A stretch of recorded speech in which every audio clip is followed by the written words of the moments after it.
আচ্ছা, আপনি কি কখনো খেয়াল করেছেন ডাউন সিনড্রোম বাচ্চারা পৃথিবীর যেখানেই জন্মাক না কেন দেখতে প্রায় একই রকম লাগে? মনে হয় যেন প্রকৃতি বারবার একই নকশা কপি করছে। চলুন আজকের এই পর্বে এর পেছনের রহস্য জানা যাক। পৃথিবীতে গড়ে প্রতি ৭০০ শিশুর মধ্যে একজন ডাউন সিনড্রোম নিয়ে জন্মায়। ডাউন সিনড্রোম বাচ্চাদের চেহারা দেখতে প্রায় একই রকম লাগার আসল রহস্যটা লুকিয়ে আছে তাদের শরীরের ক্রোমোজোমে। সাধারণ মানুষের শরীরে থাকে ৪৬টি ক্রোমোজোম, কিন্তু ডাউন সিনড্রোম বাচ্চাদের থাকে বাড়তি একটি ক্রোমোজোম, মোট ৪৭টি। এই অতিরিক্ত ক্রোমোজোম তাদের শরীরের গঠন শুরু থেকেই বদলে দেয়।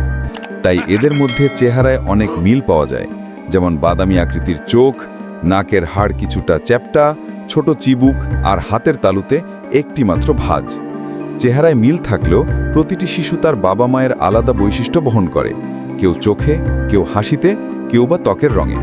এই পুনরাবৃত্তির ভেতরেই লুকিয়ে আছে এক অদ্ভুত সৌন্দর্য, যা আমাদের মনে করিয়ে দেয় পার্থক্যের মাঝেও প্রকৃতির আছে এক রহস্যময় মিল।